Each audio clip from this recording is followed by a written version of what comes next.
ప్రతి కుటుంబ సభ్యులతో కలిసి అందరూ కూడా ఆ మహాతల్లి ఉత్సవాలలో పాల్గొని ఆమె ఆశీర్వాదాలు తీసుకునే విధంగా గౌరవ ఎమ్మెల్యే గారి ఆధ్వర్యంలో జరిగేటటువంటి ఈ ఉత్సవాలు తర్వాత ఆయన ఆదేశాల మేరకు ప్రతి మండలంలో కూడా అందరూ కుటుంబ సమేతంగా అక్కడికి చేరుకొని 14, 15, 3 రోజులు కూడా 14, 15, 16 రోజులు 3 రోజులు సాంస్కృతిక కార్యక్రమాలతో పాటు అన్నదానాలతో పాటు అన్ని కార్యక్రమాలు బ్రహ్మాండంగా జరుగుతున్నాయి.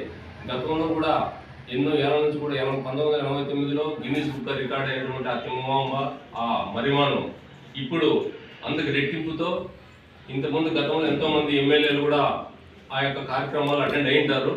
కానీ ఇంత ప్రత్యేకమైన శ్రద్ధతో భక్తి విశ్వాసంతో మన గౌరవ ఎమ్మెల్యే కందికోట వెంకటప్రసాద్ అన్న గారు ఈ ప్రపంచ ప్రఖ్యాతిలో ఇదొక్కటి అని సాటి చెప్పే విధంగా టూరిజంలో కూడా అందులో ఒక భాగమే అని చెప్పేసి తిమ్మమాంబకు ఇంత గొప్పగా అక్కడ పరిస్థితులు చూస్తే నిజంగా చాలా వర్ణాతీతం.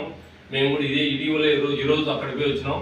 అక్కడ అన్ని రకాల వసతులతో కలిగిన ఎంతమంది లక్షల మంది భక్తులు వచ్చేటువంటి పరిస్థితుల్లో కూడా ఏ ఒక్కరికి కూడా ఇబ్బంది కలుపుకోకుండా అట్లా ఏ సమస్యలు కూడా అన్నదానంలో కానీ భక్తి విశ్వాసంలో కానీ అక్కడ దేవుని దర్శనం చేసుకోవడంలో కానీ ఎటువంటి ఇబ్బందులు జరగకుండా అన్ని ఏర్పాట్లు కూడా గౌరవ ఎమ్మెల్యే గారు చేస్తున్నారు. గతంలో కూడా యామారెడ్డి తిరణాల్లో కూడా ఆయన చేసినటువంటి పరిస్థితి అందరం చూస్తున్నాం. ఆయన ఏదన్నా అనుకుంటే ఏ కార్యక్రమం అనుకున్నా కూడా ఈ స్వార్థ రాజకీయాల్లో ఎంతో మంది ఎమ్మెల్యేలు గెలుస్తూ ఉంటారు, పోతూ ఉంటారు.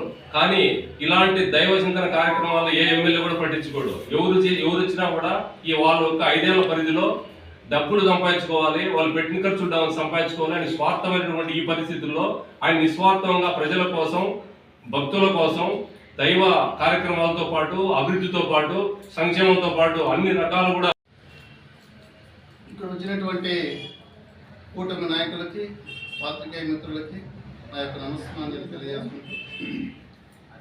ప్రపంచ ప్రఖ్యాతిగాంచినటువంటి తిమ్మమ్మ మరిమానే మనకు తెలిసింది. ప్రపంచంలో వరల్డ్ బుక్లో 8 ఎకరాలు మర్రి చెట్టు అనేది ఒకటే అందరికీ తెలిసిన విషయం. ప్రపంచంలో ఇప్పుడున్నటువంటి పరిస్థితుల్లో మన ఎమ్మెల్యే గారి చొరవతో ప్రపంచవ్యాప్తంగా ప్రపంచానికి తెలియజేసే విషయం ఏమంటే తిమ్మమాంబ గురించి తెలియజేస్తున్న విషయం ఇప్పుడు అందరికీ తెలియాలని చెప్పి సందర్భంగా కోరుకుంటున్నాం. అదేవిధంగా 700 ఏళ్ళ చరిత్ర కలిగినటువంటి తిమ్మమాంబ చరిత్ర, ఆమె అగ్ని ప్రవేశం చేసినటువంటి చరిత్ర, అదేవిధంగా అక్కడున్నటువంటి 1300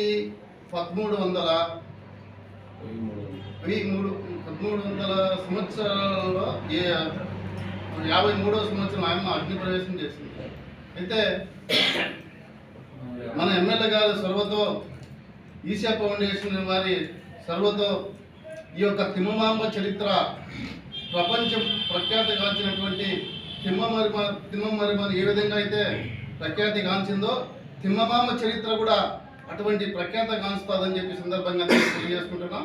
అదేవిధంగా అక్కడున్నటువంటి ఈ 3 రోజులు 14, 15, 16 తారీఖులలో రుద్రాభిషేకాలు కావచ్చు, అదేవిధంగా బిల్వపత్ర అభిషేకాలు కావచ్చు, అదేవిధంగా కొన్ని అభిషేకాలు మనకు తెలియకుండా అభిషేకాలు కూడా శివునికి సమర్పించిన అభిషేకాలు జరుగుతున్నాయి. ఈ యొక్క తలుపుల మండలానికి సంబంధించి పార్టీలకు అతీతంగా, కులాలకు అతీతంగా, మతాలకు అతీతంగా అందరూ పాల్గొనాలని చెప్పే సందర్భంగా అందరికీ తెలియజేస్తూ ఈ అవకాశం ఇచ్చినటువంటి కుటుంబ సభ్యులకి ధన్యవాదాలు.